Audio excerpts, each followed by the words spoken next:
Welcome to another DK Custom Products video. I'm Dwayne and that's Kevin behind the camera. And in a recent video you guys seen we did a leak down test on a 114 Milwaukee 8. Well, today we're going to do a compression test. A compression test will help you very much in troubleshooting an issue. Maybe your bike's turning over and won't start. Maybe it's experienced heat damage and you want to know to what extent. Today we're going to show you exactly how to do a compression test on this 114. The process is the same or similar on other models. It's just that this is obviously EFI, so instead of a petcock, we'll have a quick release valve and things of that nature. But essentially, the process will be very similar on your model if you do not have a 114 M8. So let's get into it.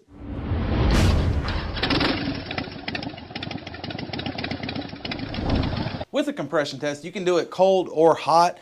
We prefer to do it hot to get the most accurate reading. And so this is a hot application. We're fairly warm, but still, you need to be mindful that it's hot when you're working with it. There's a few things that you need to do before performing the test. The first thing, remove the plug wires and spark plugs. And this is an M8, so it has 4 plugs. You only need to remove the more easier accessible plugs here, thankfully. The other one's a little difficult to get to. You'll also need to disconnect the plug wires that lead from the inside plugs to your coil. So, be mindful of which plug goes to which. You'll just unplug those from the coil. The ACR, the compression release connections. These are the ACR, the compression releases. You'll need to disconnect those.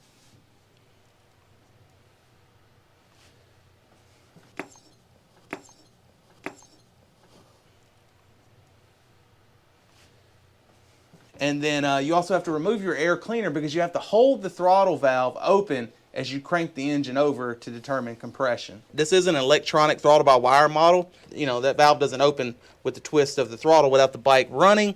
If you have a cable-operated bike, you can just, pin the throttle wide open.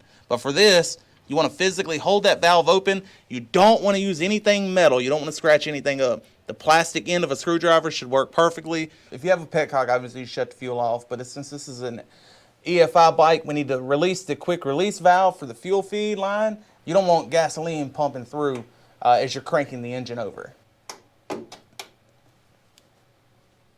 So a compression tester is a simple gauge with the required fittings. Most kits are going to come with the needed adapter to fit your Harley Davidson. This one obviously did. And so you're just going to thread this in there hand tight. You don't want to crunch that O-ring because that's crucial to sealing the compression in. So you just tighten it down hand tight, get that O-ring seated, connect your tester, and then we'll proceed to cranking the engine over.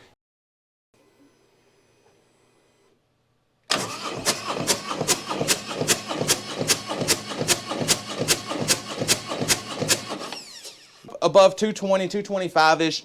Now on this bike, according to the manual, the minimum compression should be 175. So I'd say that's a pretty impressive number. No obvious heat damage or nothing detrimental going on with this cylinder. We'll move on to the front.